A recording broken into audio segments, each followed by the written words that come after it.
Bonjour à toutes et à tous, je suis très heureux de vous retrouver après ces vacances pour une nouvelle quotidienne.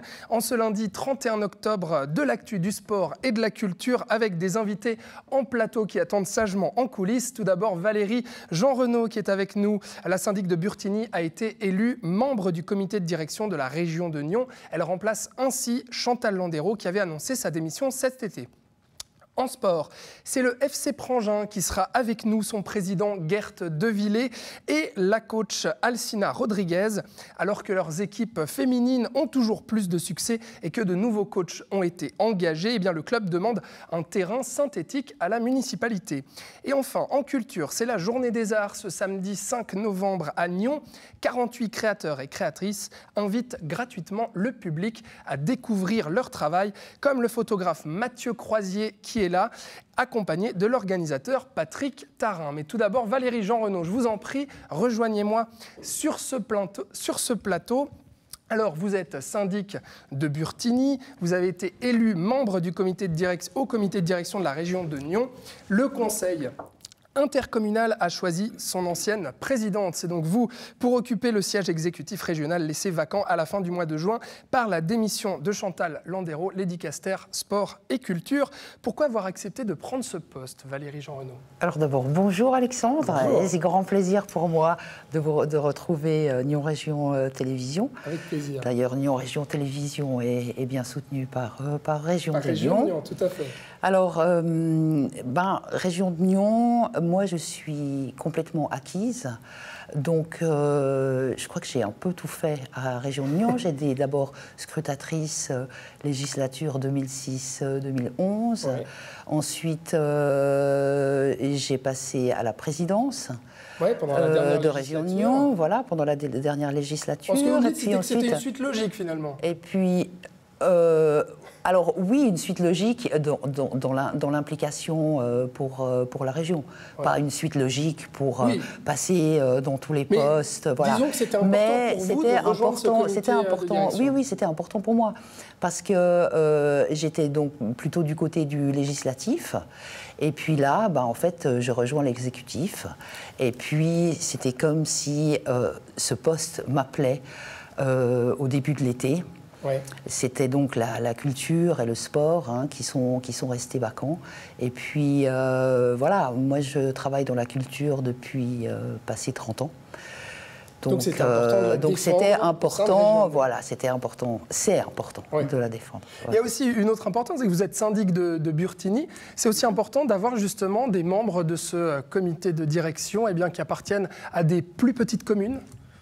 Oui, je pense, parce que la culture, c'est l'essence même de la culture. C'est vrai que la culture est plutôt dans les villes, c'est là où se trouve la majorité des gens. Mais il y a quand même des petites communes, et dans ces petites communes, il se passe aussi des choses. Donc, par exemple, cette année, l'année dernière pour Burtigny, c'est le phare, le Festival des Arts Vivants, qui a organisé 3 visites à Burtigny. Ça a fait venir des gens de Nyon qui ont découvert le village, qui ont découvert sa forêt. Donc voilà, c'est aussi important. Voilà, exactement. Bon, alors parlons vraiment de votre poste. Vous dites passer du législatif à l'exécutif. Ouais. Alors concrètement, quel pouvoir d'action vous allez avoir au sein de Région de Nyon ? Alors, un pouvoir d'action, oui, peut-être d'actionner certaines choses. En ce qui concerne les politiques culturelles, il y a le défi du sport. Voilà, c'est un sujet qui est tout nouveau pour moi. Alors, et puis, je me réjouis de le découvrir. Ce qu'on peut faire, c'est déjà parler aux acteurs du sport, se mettre tous ensemble autour de la table, et puis de discuter, et puis de voir ce qui peut en émaner, ce qui peut en sortir. Et concrètement, quelles sont les actions de Région de Nyon pour soutenir le sport et la culture aujourd'hui? Qu'est-ce qui est fait? Alors aujourd'hui, en ce qui concerne la culture, il y a des conventions quadripartites entre la ville de Nyon, la région de Nyon, le canton, et les institutions, en ce qui concerne le Festival des Arts Vivants, le Casino-Théâtre de Rolle, l'usine à gaz. Et puis il y a aussi des soutiens ponctuels, donc les gens font leur demande. Pour le sport, comme je vous ai dit, je crois qu'il y a pas mal de choses à créer et c'est ça qui... Ouais. Voilà, je vous parle de pouvoir d'action, Valérie Jean-Renaud, parce que c'est vrai qu'au sein de Région de Nyon, le sport et la culture, c'est des petites enveloppes. Donc comment est-ce qu'on peut faire justement avec des petits budgets pour avoir un fort impact dans la région via le sport et la culture ? Comme je vous dis, je pense que ça se fait vraiment tous ensemble, dans tout ce qui est création, dans tout ce qui est communication sur la population, tout ce qui est visibilité. Je pense que ça, c'est une chose. Il y a les mérites sportifs, il y a le prix artistique de Région de Nyon. Donc il y a de la visibilité, mais pourquoi pas augmenter encore un peu plus cette visibilité et prendre aussi toutes les communes du district. Qu'est-ce que vous aimeriez apporter justement au sein de ce dicaster ? Vous voyez, je vais vous dire, pour l'instant, j'en sais rien du tout. Pour l'instant, je veux découvrir. Et puis ensuite avoir des idées, proposer des idées. En fait, le comité exécutif de Région de Nyon, il fonctionne comme une municipalité.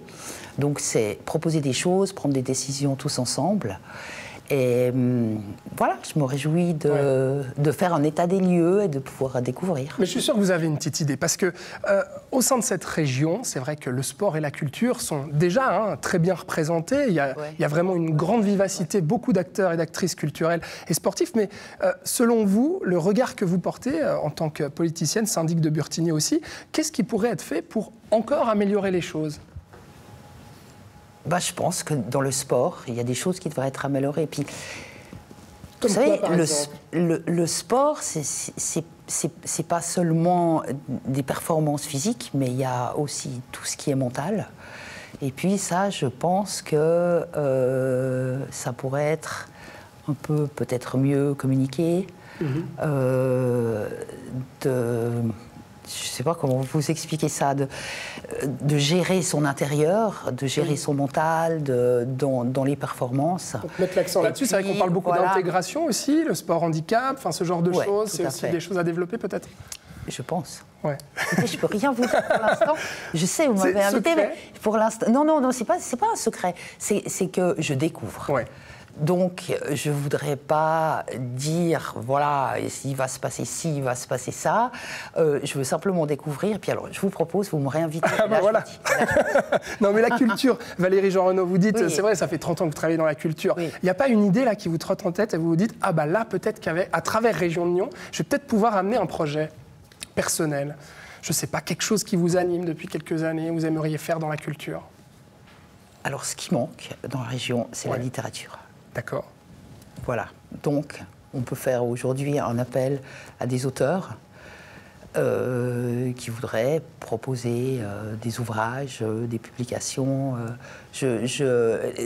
Tous les... Un livre sur les quais, mais à Nyon, c'est ça ? Non, pas un livre sur les quais à Nyon. Non, mais c'est jamais bon, la redite.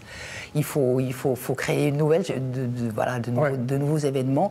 Mais c'est vrai que dans la région de Nyon, dans le district de Nyon, le livre manque. Ouais. Eh bien, très bien. Alors, on vous réinvitera justement pour avoir des projets plus concrets. Mais en tout cas, je vous souhaite un bon travail au sein donc, du CODIR de Région de Nyon. Valérie Jean-Renaud, merci beaucoup d'avoir été avec moi. Je vous souhaite une excellente journée et je vous dis à bientôt. Et alors que vous allez quitter ce plateau pour laisser la place donc à nos invités sportifs qui vont me rejoindre, venez seulement, Gert Devillé et Alcina Rodriguez. Rejoignez-moi seulement parce qu'on va prendre des nouvelles du FC Prangin, justement, que vous représentez tous les deux. Alors, président, à ma gauche, bonjour, Gert Devillé. Bonjour. Et Alcina Rodriguez, bonjour. Bonjour, merci. Alors, vous êtes coach notamment des équipes juniors. Alors, pourquoi on parle du FC Prangin aujourd'hui ? Il y a plein de choses à dire sur le FC Prangin. Il y a une actualité. Déjà, il y a la démission du coach de la première équipe. J'ai perdu son nom, Stéphane Prieur. Pourquoi a-t-il décidé, on a appris dans la presse aujourd'hui, qu'il allait quitter ses fonctions, Gert Devillé ? Stéphane, ça fait 4 ans et demi qu'il était au club. Il a fait un immense succès au club. Je tiens quand même aussi à le remercier pour tout ce qu'il a fait. Vu l'état actuel, il a décidé de mettre un pas en arrière. Ça arrive comme ça au foot. Et puis maintenant, c'est à nous de trouver un nouveau coach. Et puis on espère avoir un nouveau coach qui peut travailler sur tout ce que Stéphane a pu mettre en place et puis surtout développer les jeunes. Ouais, c'était difficile pour la première équipe justement, hein. Il y a eu beaucoup de défaites et tout. C'est peut-être ça qui fait que cette année, il y a un bilan plus négatif et du coup, le coach décide de se retirer finalement. Voilà, ça a pris du temps pour intégrer les nouveaux jeunes, les gens avec de l'expérience adaptés au niveau. On a eu des matchs qu'on a perdus, qu'on aurait pu gagner, puis c'est le foot, mais bon. C'est ça. Par contre, Alcina Rodriguez, c'est vrai qu'on parle souvent du FC Prangin avec les équipes féminines, parce que c'est vrai qu'il y a une certaine popularité à Prangin pour ces équipes féminines qui réussissent bien. Cette année, est-ce que vous avez des nouveaux jeunes, des nouvelles jeunes recrues, justement, qui arrivent au FC Prangin? Alors, c'est très juste. On est populaire dans la région. Ça fait qu'on a eu des nouvelles inscriptions au niveau féminin. Donc, la quantité qui est notamment différente les années précédentes. Alors comment ça se fait qu'à Prangin, particulièrement, les équipes féminines marchent bien? Alors je pense que c'est lié aussi à la qualité des entraînements, des gens qui sont aussi les coachs, les entraîneurs, la motivation qu'il y a derrière de se former parce que c'est une formation continue. Il ne faut pas jusqu'à avoir un diplôme et puis se croire à tout savoir. Au niveau physique, au niveau technique aussi. Et je pense que c'est un tout, c'est comme une boule de neige, que s'il y a la qualité, s'il y a la quantité, bien sûr, les conditions ils sont là pour que ça marche bien. Et justement, Gerd de Villiers, dans les nouvelles du FC Prangin, c'est qu'il y a 6 nouveaux coachs qui ont intégré le club pour notamment pouvoir s'occuper des équipes féminines, c'est ça? Oui, c'est de très bonne nouvelle parce que tout le monde était toujours très positif sur la quantité des joueuses. Et puis comme Alcina a dit, il y a aussi la qualité. On a eu plusieurs filles qui ont été invitées pour aller à Servette l'année passée. Donc c'est encore un exemple que la qualité elle est présente. Et puis le souci était toujours de trouver des bons coachs. On a plusieurs coachs avec un diplôme de l'UEFA aussi. Et puis là tout d'un coup on a 6 nouveaux coachs. Après un long travail des gens comme Kaylee et d'autres qui sont très actifs, qui sont tous les jours présents, mentalement, physiquement, et puis le travail est là. Ouais. Quels sont les objectifs justement que vous avez, Alcina, avec toute cette nouvelle équipe de coachs? C'est quoi l'objectif principal du FC Prangin? Alors, je pense que l'objectif principal, pas seulement de FC Prangin, c'est que les enfants, les jeunes, les plus âgés, qui seront heureux, qui sont motivés à faire une activité sportive, parce qu'à mon avis, déjà là-bas, ça commence très jeune, et jusqu'à contribuer à la société et les aider à avoir quelque chose de plus dans leur vie qui est important, une activité sportive. Alors, quelque chose de plus, oui, dites-moi. Et en plus de ça aussi, on veut utiliser aussi le sport pour finalement quand même marquer l'égalité filles-garçons dans la société. Et puis dans le foot, je pense, ça aide à faire une page de pub pour que les gens se réalisent qu'il y a encore beaucoup de travail à faire. Il y a souvent qu'on a avec les équipes mixtes ou les équipes filles qu'il n'y a pas assez de vestiaires, qu'on demande aux filles de se changer aux toilettes et des trucs comme ça. On veut vraiment améliorer à travers le FC Prangin. Ouais, pour pouvoir aussi monter en puissance avec ce club. Et justement, je rebondis à ce que vous venez de dire, quelque chose en plus. Ça pourrait être un terrain synthétique, Gerd de Villiers. Parce que c'est vrai que ça a fait beaucoup parler aussi autour du FC Prangin. Vous demandez à la municipalité aujourd'hui un terrain synthétique. C'est vrai que Nyon, Gland ou bien Genolier, ils en ont un. Mais pourquoi pas à Prangin? Alors, je suis content d'entendre que vous dites que tout le monde en parle. C'est un peu le sport d'en parler, mais il faut le faire. Je pense qu'entre Genève et Lausanne, il y a 90% des équipes qui ont accès à un terrain synthétique. À Prangin, on pense que les 2 terrains qui sont là, ça fait partie du musée parce que c'est un peu vieux, les installations. Et puis, on se cache toujours. Puis, quand je dis on, c'est plutôt la municipalité et le conseil, à l'époque, se cachaient derrière l'argent. Et puis, c'est clair que ça coûte beaucoup d'argent. Mais là, comme club, on essaye d'aider. On a trouvé une opportunité d'acheter un terrain synthétique en occasion, de haut de gamme, qui veut quand même dire qu'une réduction du budget de 1,5 million à peut-être 1 million, qui est toujours un grand chiffre. Mais si on peut mettre 300 000 ou un peu moins pour un terrain de skate, pour 20 à 30 personnes, je pense que pour 300 personnes ou 320, ça vaut aussi le temps d'investir. Les finances, le nerf de la guerre, c'est-à-dire que la municipalité vous disait, c'est trop cher. Qu'on comprenne bien d'un point de vue sportif, Alcina Rodriguez, un terrain synthétique pour un club comme le FC Prangin, ça change quoi en fait? Ça change tout en fait, les conditions déjà de base. Les entraînements au niveau physique, c'est pas la même chose de s'entraîner en salle qu'on n'en a pas en synthétique. Déjà l'équipement, c'est pas le même. Et au niveau conditions physiques, pour être en égalité avec toutes les autres équipes, on n'a pas ça. Ouais, donc c'est peut-être là-dessus aussi qu'il y a des choses à améliorer. Alors, vous avez présenté justement un projet à la municipalité. Quel est-il, Gerd de Villiers, et où est-ce qu'on en est dans ces discussions justement? Alors, ce soir, la municipalité se va pour regarder s'ils vont proposer le projet au conseil. L'opportunité qu'on a pu négocier avec ce grand club, on l'a jusqu'à fin mars. Donc, il y a très peu de temps, mais bon, on a 20 ans de retard, donc c'est maintenant ou jamais.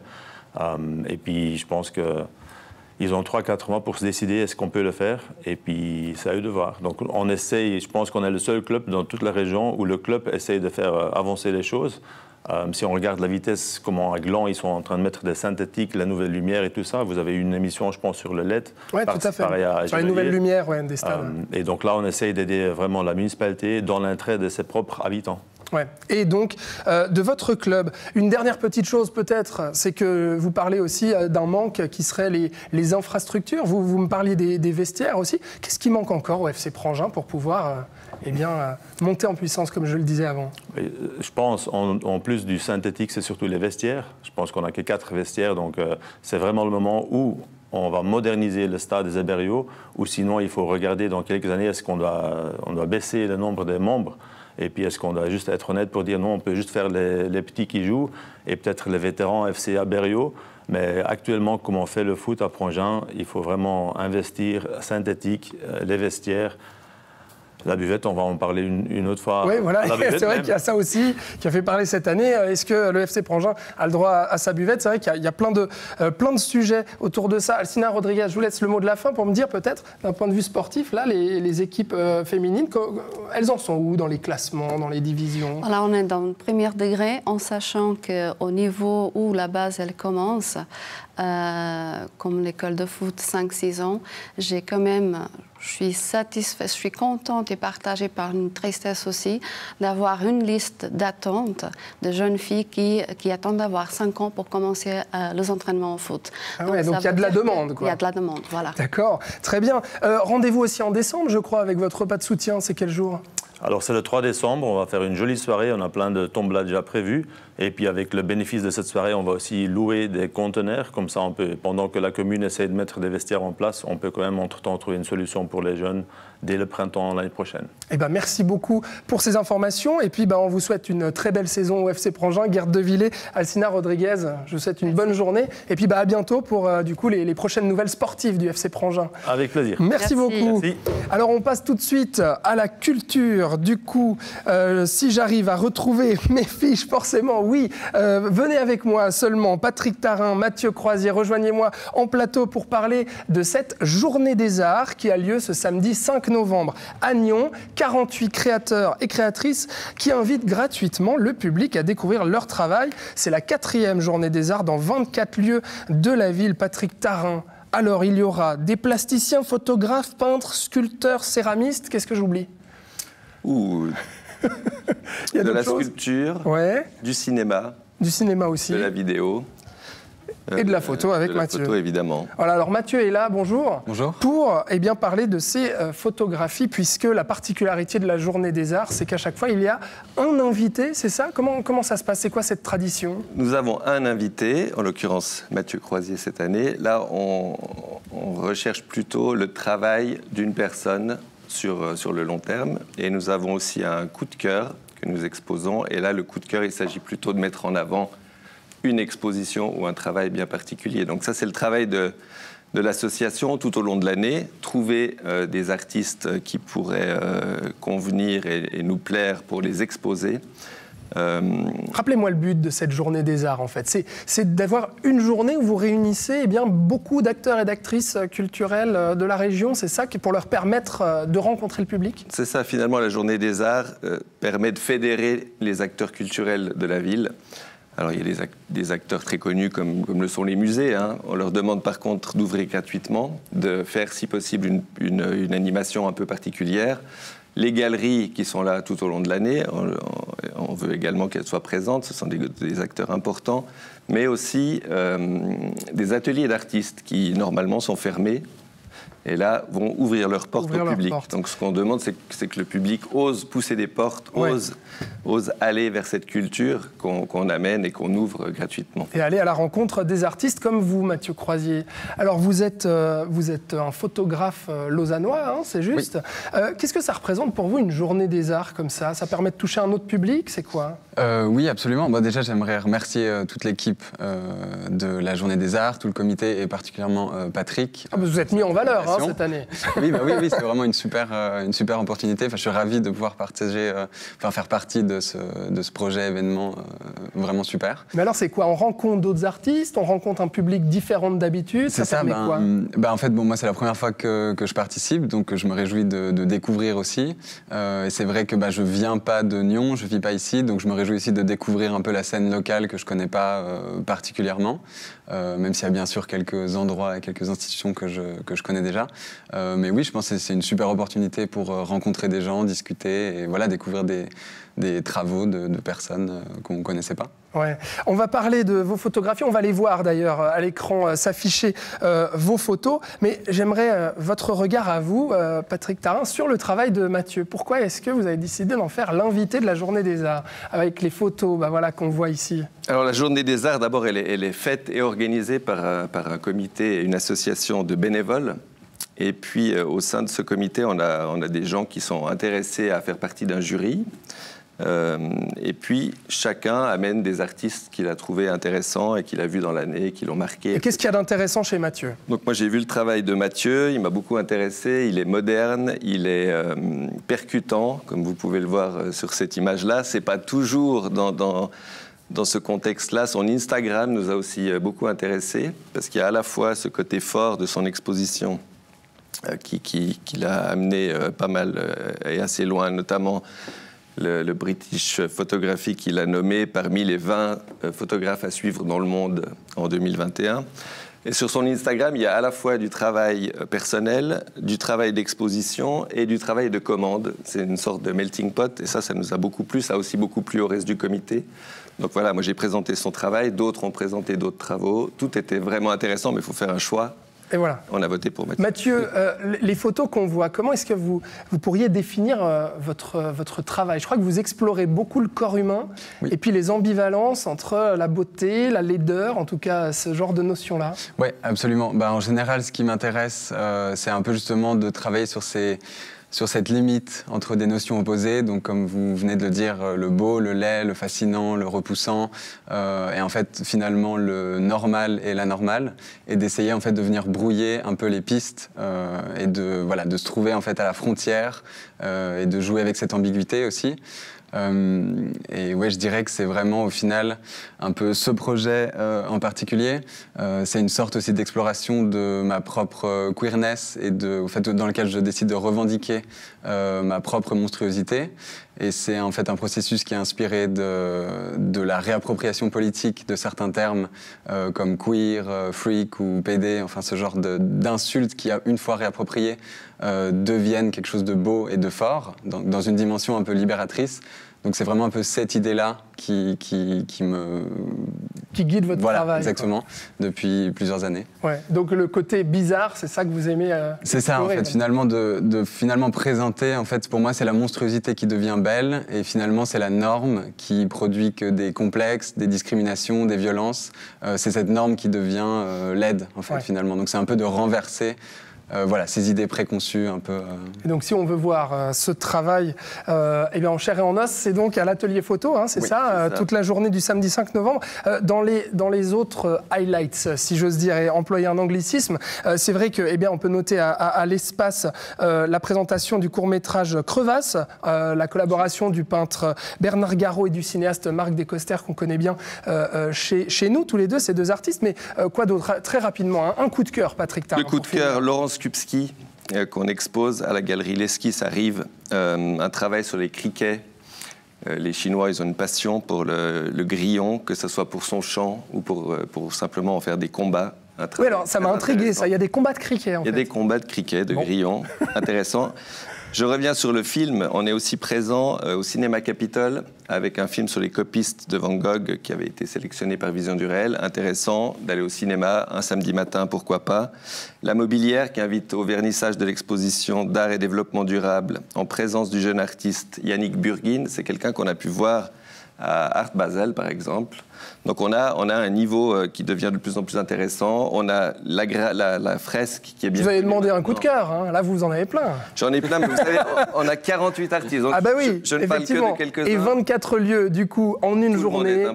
Alors on rappelle, c'est gratuit, voilà. C'est gratuit. Ouvert à la population. Petit train gratuit qu'on met à disposition. Donc nous, on achète le petit train en prestation. Pour se rendre d'un atelier à l'autre. Pour se rendre d'un atelier à l'autre. Le plan que je vous conseille vivement d'avoir avec vous, hein, parce qu'effectivement, 24 lieux, ça devient vite énorme. Ouais. Je ne sais pas où se trouve la caméra. Mais...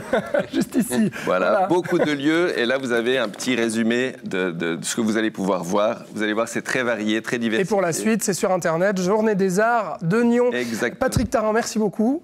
Et Mathieu Croisier, merci à vous aussi. On vous souhaite plein succès pour cette Journée des Arts. Et puis à vous qui êtes chez vous, merci d'avoir suivi cette quotidienne. J'espère que ça vous a plu et je vous souhaite une excellente suite de programmes sur NRTV. On se retrouve demain pour la prochaine quotidienne.